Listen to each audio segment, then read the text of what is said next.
In May, this area known to students as Cooley Junction will be closed for a massive renovation which will reopen in September, but students say the overhaul is long overdue. Although New Canadian Kid was a fun way to educate the public, the subject matter only scratches the surface. We're here at Victoria Park, the parade's final destination. But for Trenton, this is only the beginning.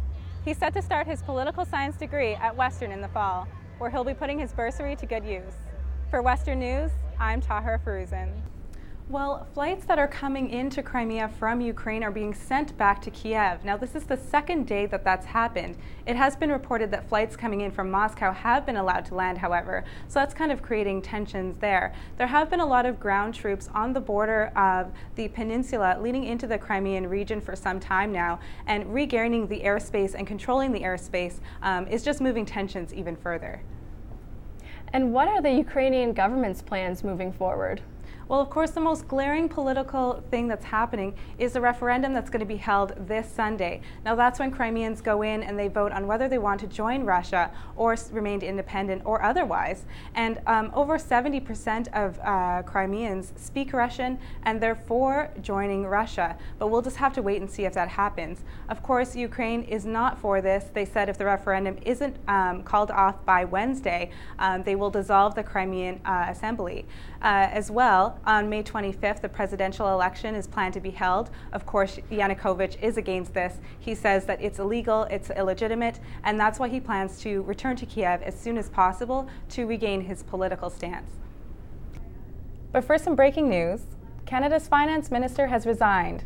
He was the minister for 8 years and in politics for 20. Jim Flaherty made his announcement about 1 hour ago.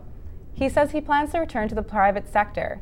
Flaherty says this decision had nothing to do with his health and was the right decision for his family. No replacement has been named. Reporters say he's staying on as an MP. The Middlesex London Health Unit is contacting people who may have been exposed to the measles. An unidentified person with the virus recently visited 6 locations within the city, including University Hospital and White Oaks Mall. Common symptoms include irritated eyes and skin rashes. People with symptoms should see a doctor as soon as possible.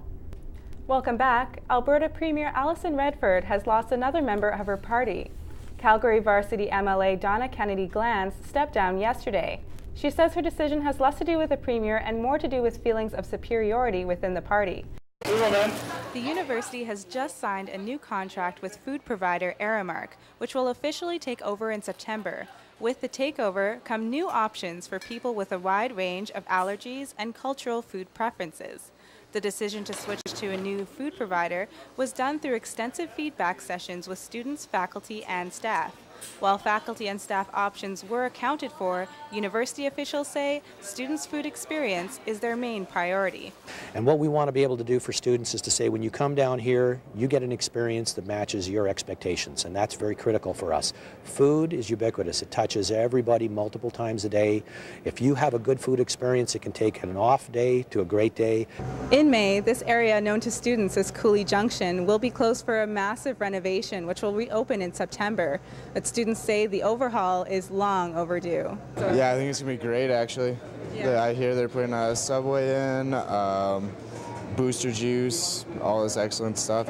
I think they're much needed. Siege has been here for quite a while. They've been up and down. So far, they've been really good. But a change of venue and a change of, I guess, food organizers probably going to be needed. Yeah, actually, I remember eating here in first year, but it's actually changing a lot already. During the renovations over the summer, students will have the choice of eating at the main cafeteria or resorting back to the tried and true box of craft dinner. Tahirih, CTV News, Lethbridge. Myrna Allen is visiting her old neighborhood, something she hasn't done in a while. But since her layoff from Kellogg's, she's decided to pay a visit to where it all began. Myrna remembers when her father worked at Kellogg's when she was a kid. As a child, I didn't know where he was going. I just knew he was going to work. I would go to the front window and watch for my dad to flash his lights. And he would flash his lights and go off to work. Factory work paid for most of the mortgages on her block. Even as a child, she was told, if you worked at a factory, you had a job for life. People will, definitely and absolutely, tell their kids to go get a good job in a good factory. Although her career at Kellogg's is ending, the relationships that were built in this neighborhood will always carry on. The closure has been difficult, but Myrna says it's a hidden blessing. Had Kellogg's not been in the situation where it was, I never would have tried this. Myrna has been using her spare time to start her own business. My business is called Public Speaking Solutions Today, and it is going to be a business where I coach people on public speaking skills. She got the idea after being a training spokesperson for Kellogg's for many years, but she never had the chance to act on it until now.